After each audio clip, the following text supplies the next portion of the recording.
Molly Gray and welcome to News of the Day. Today I'm going to be doing a special episode about World War I because it's been 100 years since the war began. I'm going to be mainly focusing on 4 aspects of World War I, which are the different types of illnesses that the soldiers suffered from, medical developments, London in World War I, and life as a World War I soldier. Firstly, I'm going to be talking about the illnesses and the medical developments.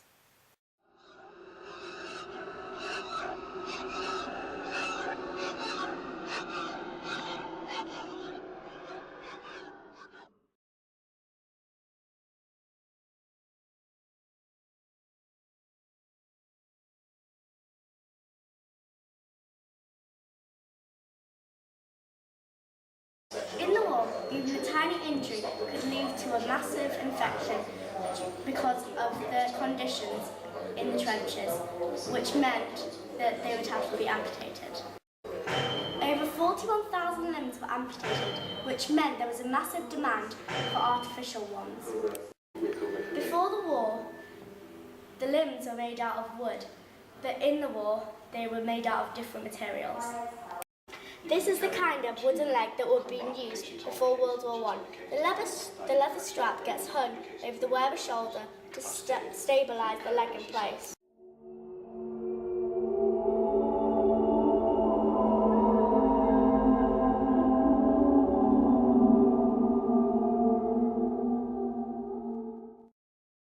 Shell shock was a mental illness first discovered in World War I. It was caused by the loud sounds of the bombs and shells. Over 80,000 men were treated for shell shock throughout the war. They were occupied with practical activities such as art, basket weaving and farm work.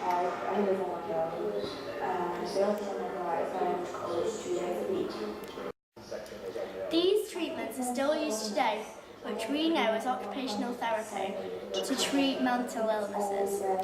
I just met this man who got a degree about neuropsychology, and he's going to tell me about the symptoms of shell shock.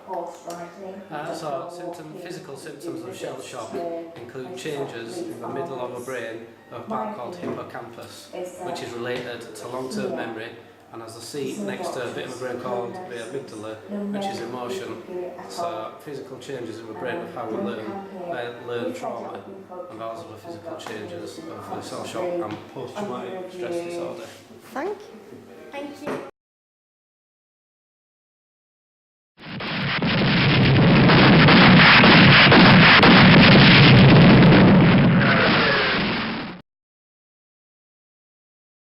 Lots of soldiers suffered from hearing loss in World War I because of the large explosions of the shells. This caused lots of medical research into developing hearing aids.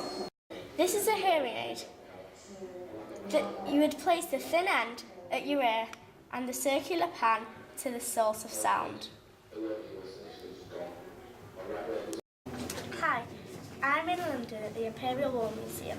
This 42cm shell was used by Big Bertha, Germany's tank, to attack Belgium and France.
hydrogen bomb, which was used to fire at German troops, which released poisonous gas. That was what I learned about illnesses and medical development. Now I'm going to tell you about some famous landmarks in London and how they've been impacted by World War One.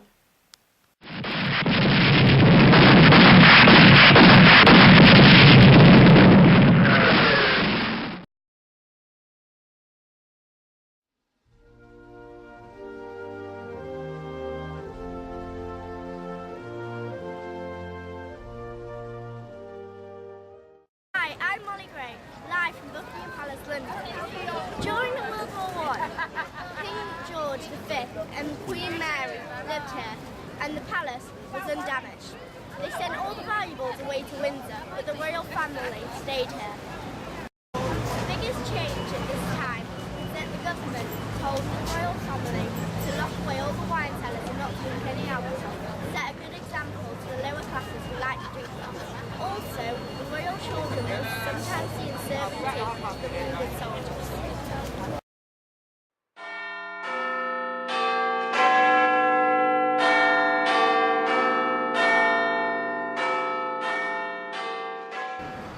Here I am on Westminster Bridge. Behind me is Big Ben. In World War I, Big Ben's clock face was dimmed and the chime was turned off so they wouldn't alert the enemies to come and attack this area.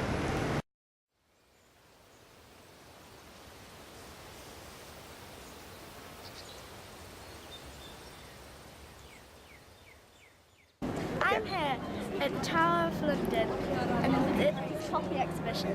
They've planted over 888,000 poppies because it was 100 years since World War I. Each poppy represents a person who's lost their life in World War I. The Tower of London was used for soldiers to come and swear an oath that they would fight for their country. As well as that, 11 German spies were executed here. Good.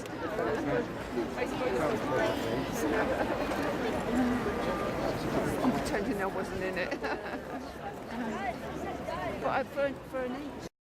I was lucky enough to go to the Imperial War Museum in London, where there was a huge exhibit on World War I, and I learnt lots about life as a soldier in World War I.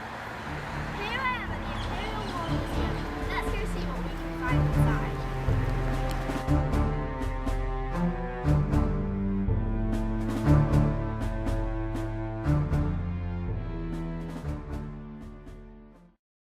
This is one of the trenches. It's very dark in here and very deep. It would be quite scary if you were in here living. This is a periscope that they use in the trenches to see above. What it does is it reflects the mirrors. It has a mirror at the bottom and a mirror at the top, and it reflects off so they can see out at the top. Here I am sitting in a trench with all the soldiers in wet weather, really muddy and dirty. This is what the troops wore in the war, no matter what the weather was. If it was sunny, they would have to go along boiling and tired, and if it was rainy, then they had to wear it soaking until it dried off. This is what a soldier would wear as well. This hard hat protects them from bullets in the trenches. Thank you for watching this special episode of News of the Day. I hope you enjoyed it and learned a lot about World War I.